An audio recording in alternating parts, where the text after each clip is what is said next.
நீ மறுமுறை விளையாடும் முடிவு எங்கள் கையில் இல்லை. நீ மீண்டும் வந்து விட்டால் வேற எதுவும் தேவையில்லை.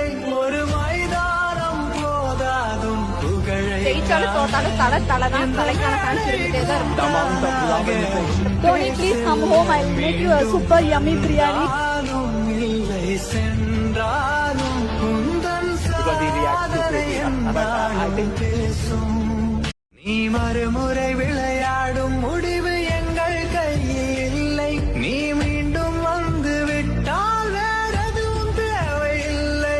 ஒரு மைதானம் போதாதும் புகழை ஜெயிச்சாலும் தோத்தாலும் தலைதான் தலைக்கான ஃபேன்ஸ் இருந்துட்டே தான் இருக்கும். Tony, please come home. I'll make you a super yummy biryani. இல்லை சென்றாலும் குந்தன் சாதனை என்னாலும் பேசும்.